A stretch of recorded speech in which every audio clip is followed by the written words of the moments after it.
Bonjour, eh bien, je m'appelle Daniel Soulier, je travaille au musée du Louvre et je suis là aujourd'hui pour vous présenter une des œuvres qui fait partie de la sélection de l'Artothèque. Cette œuvre, c'est Le prêteur et sa femme. C'est une œuvre d'un artiste flamand qui s'appelle Quentin Metsys. Il est né vraisemblablement en 1465. Il va mourir en 1530, donc c'est quelqu'un qui vit à l'extrême fin du Moyen-Âge, au début de la Renaissance, dans un territoire qui est un territoire extrêmement riche et extrêmement important à cette époque-là. On sait qu'il est installé à Anvers. Anvers, c'est la plus grande ville des Flandres. Anvers, c'est aussi l'un des principaux ports européens à cette époque-là. Donc, il est installé dans une ville marchande où il y a beaucoup de, on va dire, de commerçants, de marchands, de bourgeois suffisamment riches pour faire réaliser toute une série de compositions pour, on va dire, décorer leur intérieur.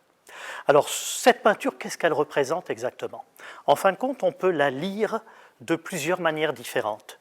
On pourrait se dire, c'est un portrait. C'est un portrait d'un couple, deux personnages, donc un homme qui est en train de peser des pièces d'or avec une petite balance, et à côté de lui, un personnage féminin. Ils ont sensiblement le même âge. On peut se dire qu'il s'agit d'un couple, ce qui est vraisemblablement l'explication juste, tout simplement pour l'identification des personnages.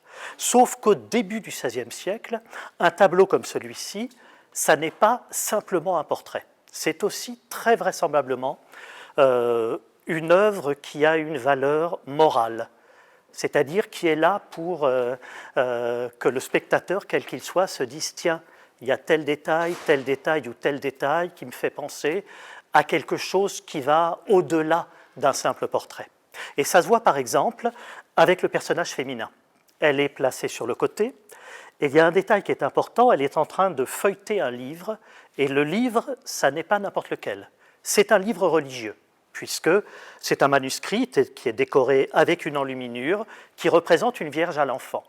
Elle est donc en train de lire, de compulser, soit une Bible, soit en tout cas un Nouveau Testament, sauf que son regard est tourné vers le côté.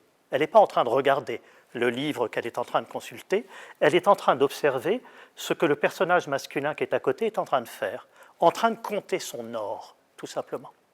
Et dans un tableau comme celui-ci, il y a toute une série de détails.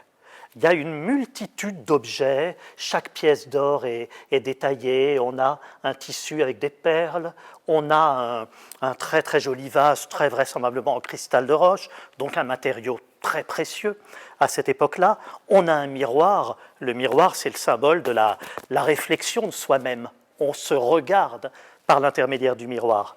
On a derrière par exemple une bougie qui est éteinte, la bougie c'est le symbole du temps qui passe.